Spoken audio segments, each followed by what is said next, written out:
stillness of night, whispers echo where people no longer walk, where shadows remember what history forgot. These are the stories of the places where the veil thins.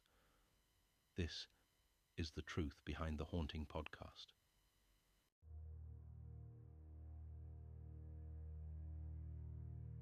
Borley Rectory was a Gothic-style Victorian rectory in Essex, built in 1862 for the Reverend Henry Dawson Ellis Bull and his large family. In its early years, local legend spoke of a nun sealed alive in the walls for breaking her vows, but this nun-in-the-wall tale was later debunked by historians as a Victorian invention. Still, stories of ghostly occurrences at Borley began almost as soon as it was built. Villagers later reported hearing unexplained footsteps by 1863. In 1900, 4 of Reverend Bull's daughters even claimed to see the spectral figure of a nun on the lawn at twilight, an apparition that would vanish when approached. Over the following decades, other mysterious events were rumoured, from phantom coaches drawn by headless horsemen to inexplicable noises in empty rooms. Borley Rectory was completed in 1862 on Hall Road near Borley Church. It replaced an older rectory, destroyed by fire in 1841, and was enlarged to accommodate Bull's 14 children. The surrounding area had long been linked in folklore to monks and nuns, but the gruesome story of a bricked-up nun appears to have been a fictional tale passed down by the Bull children. The rectory's Gothic architecture and isolated location gave fertile ground to rumours, and by the turn of the century, the Bulls themselves began to believe the house was very haunted.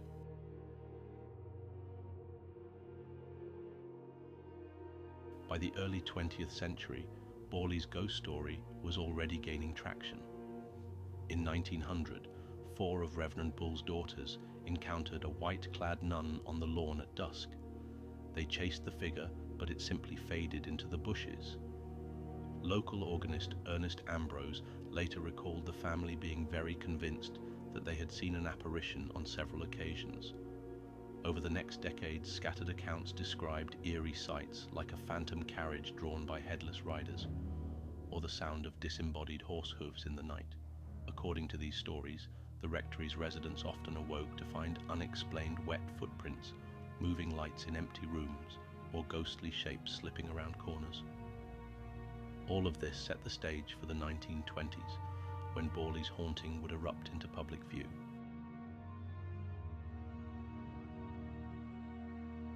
After the Bull family departed in 1927, a series of new events brought Borley to national attention. In October 1928, the Reverend Guy Eric Smith and his wife moved into the empty rectory. Soon afterward, Mrs. Smith discovered a brown paper parcel in a cupboard containing the skull of a young woman. That chilling find seemed to stir the house.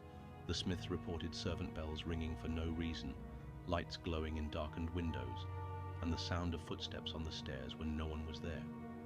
On one night, Mrs. Smith even believed she saw a horse-drawn carriage with no coachman driving past the rectory windows.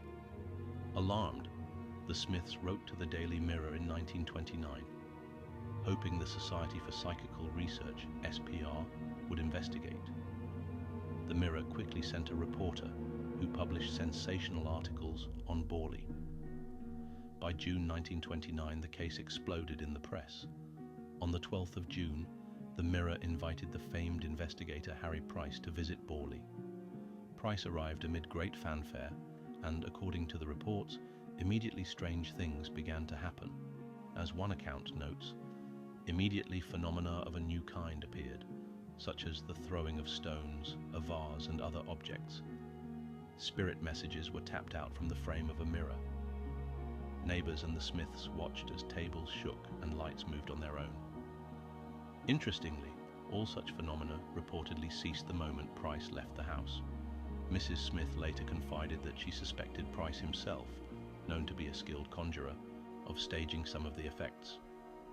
By the 14th of July, 1929, the Smiths had moved away. New occupants had no interest in living amidst the chaos.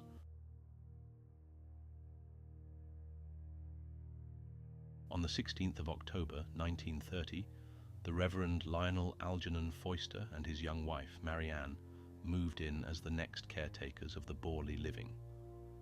Lionel Foyster was a cousin of the Bull family and knew much of the local law. He began keeping a meticulous diary of everything unusual that happened.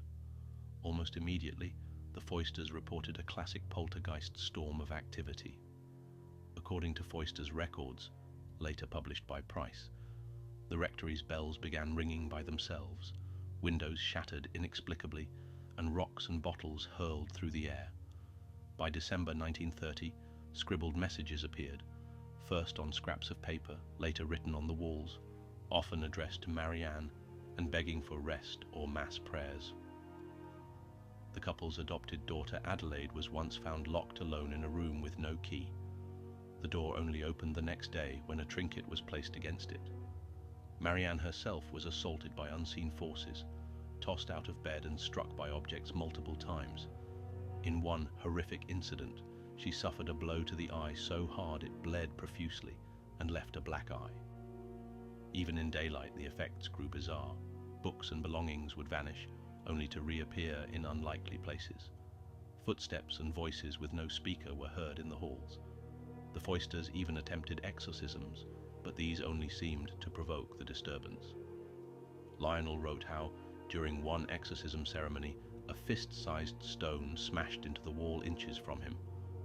Marianne later admitted that some of this activity was staged. She confessed that after Foyster's death, she had seen no apparitions, and that many noises were simply caused by the wind, friends she invited to the house, and in other cases by herself playing practical jokes on her husband. She was at the time having an affair and apparently used the haunting as a cover, but during the Foyster tenure, even outside investigators were alarmed. By 1935, several researchers had warned that Marianne was likely behind much of the mischief. Nonetheless, the Foysters' 5-year ordeal cemented Borley's reputation. They finally left in October 1935, Lionel Foyster ill and exhausted.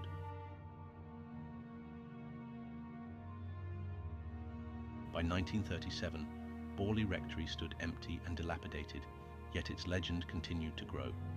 The famous ghost hunter Harry Price formally leased Borley in May 1937. He placed an ad in the Times calling for volunteers and assembled a team of nearly 50 official observers, mostly student investigators, who would spend weekends at Borley to document any phenomenon. Price essentially turned Borley into a field laboratory. Newspapers gave Borley international publicity, and Price himself wrote 2 books on the case. Throughout his life, he maintained that the Borley hauntings were genuine, and he promoted Borley as the most haunted house in England.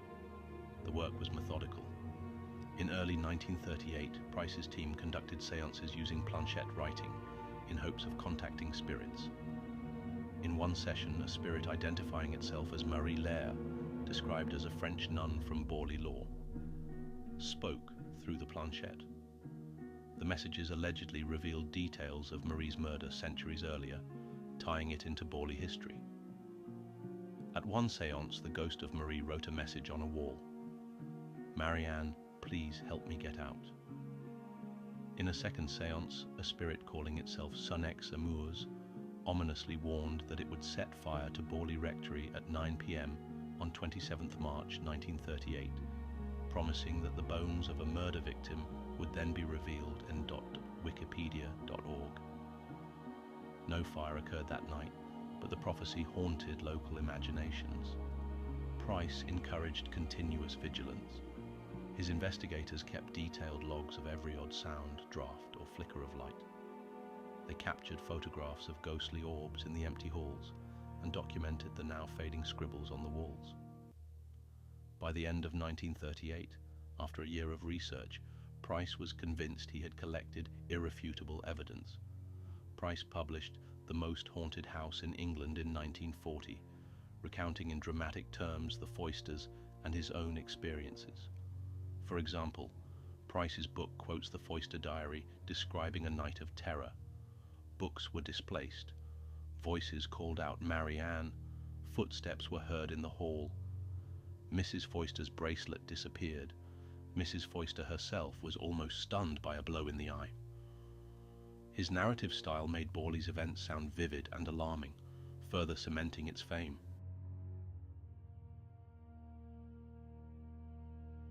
On 27th of February 1939, under new private ownership, Borley Rectory was engulfed in a catastrophic fire.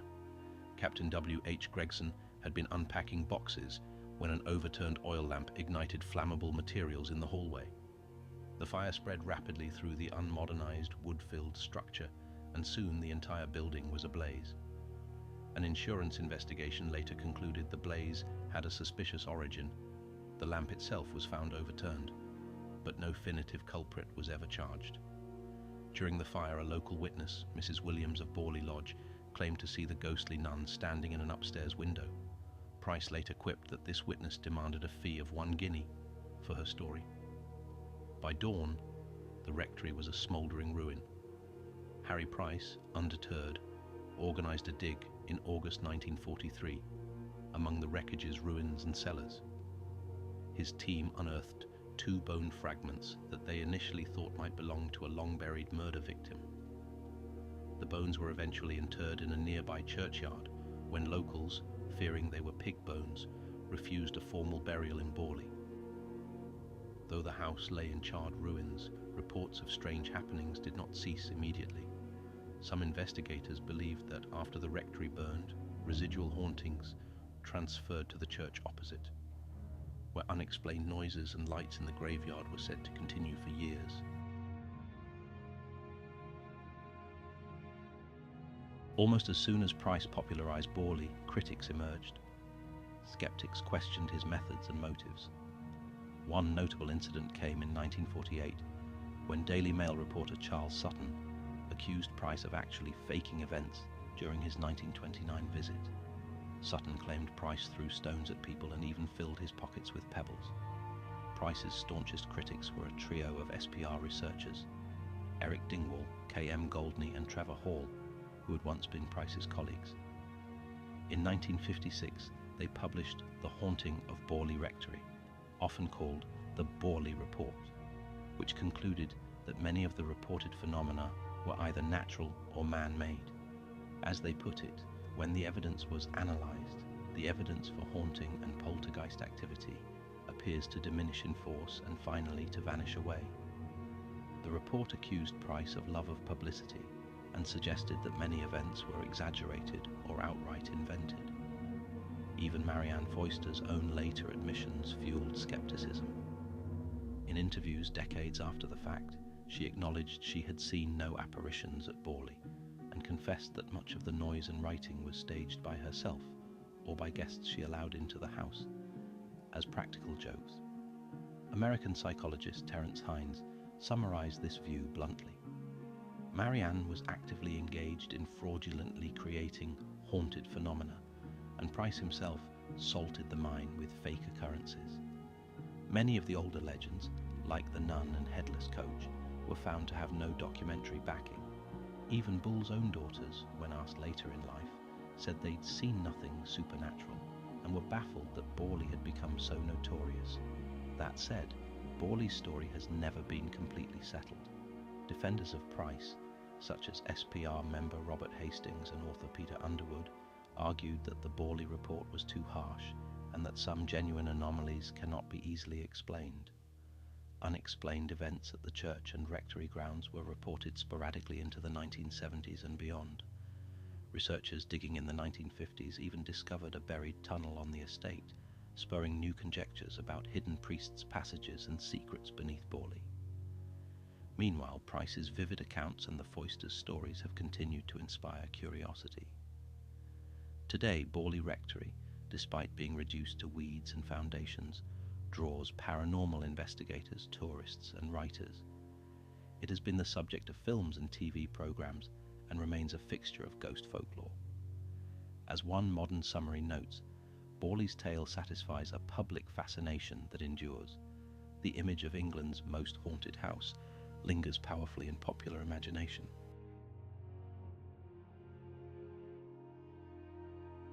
More than 80 years after its destruction, Borley Rectory stands as one of the most famous haunted house legends of the modern era. It prompted one of the first large-scale paranormal investigations and a landmark if controversial, case study for psychical research. Harry Price, for better or worse, became synonymous with Borley, a ghostbuster celebrated in tabloids and later dismissed by academics. The site's cleanup and decades of research, both supportive and skeptical, left a treasure trove of documents, diaries, photographs, and even press clippings that scholars still pore over. While the SPR ultimately rejected most of Borley's claims as hoaxes or hallucination, the story has never fully disappeared. New books, documentaries, and even movies revisit Borley, and ghost hunters occasionally report strange EMF readings or orbs near the old rectory site. In Essex folklore, Borley Rectory retains its reputation as the most haunted house in England, a title first coined by Price himself. Its blend of historical detail, ghostly legend, and human drama continues to captivate, reminding us that in Borley, just maybe, some shadows are still stirring. Thanks for joining us on the Truth Behind the Haunting podcast. If you enjoyed our journey into the supernatural, don't forget to subscribe, leave a review, and share it with fellow ghost seekers. Until next time, stay curious, stay brave, and stay aware of what moves in the shadows.